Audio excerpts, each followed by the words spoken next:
This channel is proudly sponsored by the following publishers: Tianshang Lone Wolf Fists, a post-apocalyptic tabletop RPG of superpowered martial arts. They are about to launch the Acid and Steel Kickstarter campaign. This expansion brings so many things to the table. New character types such as robotic characters, damned heroes, the demonic asuras, martial arts techniques, lore, bestiaries, and many other things. This is your chance to own both the core book and the expansion book in physical format. You will find the link to the Kickstarter campaign in the description and in the pinned comment of this video.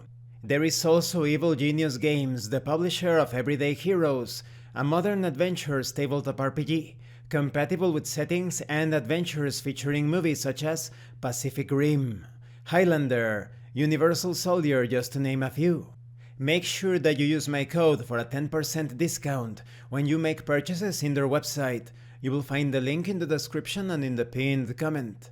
This channel is also proudly sponsored by the Red Room Publishing. Please check out their store for exclusive tabletop RPG products.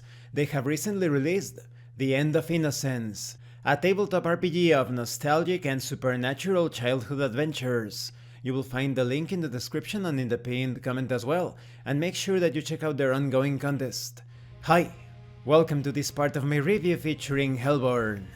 If you haven't seen the other parts of my review, featuring this tabletop RPG where you play as fallen angels, lost souls, and demons that are trying to make a name for themselves in a hell touched by cybernetics, please check out the playlist in the description below.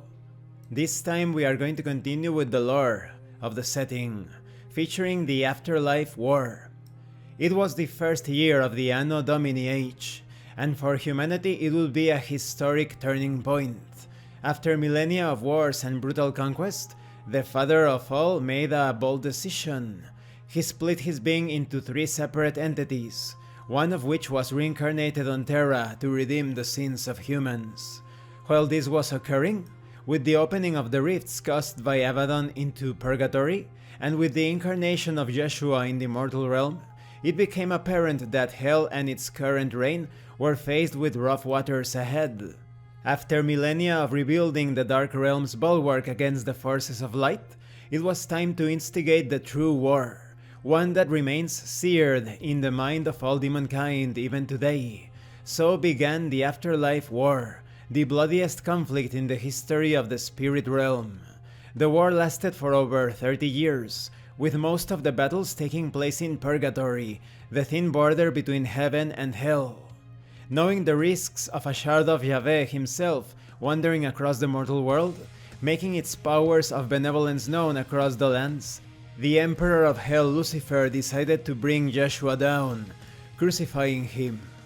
As heaven was making its final stand against Abaddon's forces, Yahweh suddenly reawakened from a 30-year-long slumber and brought the battle to the demons himself, destroying scores of them on his own, until Satan was unleashed, and the two clashed in battle.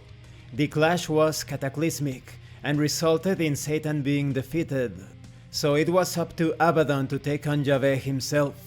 The fight destroyed the Marvel Citadel, as these two juggernauts crashed against each other. Abaddon's and Yahweh's fight destroyed the Marvel Citadel, as these two juggernauts crashed against each other. The infernal behemoth and the divine godhead fought furiously, neither relenting until either one of them died or both died in a blaze of darkness and light. But Yahweh was victorious. The war was over, and the forces of hell blamed Lucifer for the defeat. And this concludes this part of the review. In the next part we are going to talk about the decimation. This conflict is quite epic, but I still think that the addition or the use of Jesus was pretty shoehorned. Yeshua has nothing to do with the original Kabbalistic lore, so it feels as shoehorned as the New Testament upon the Tanakh, or Old Testament as it is commonly known now. Thank you for watching this part of the review. Don't forget to leave a like, a comment, and subscribe. And thank you so much to those of you that are going the extra mile to support the channel. If anyone else wishes to further support the channel, consider joining as a member and enjoying exclusive tabletop RPG tips. You can also use the super thanks button and check out the pinned comment below.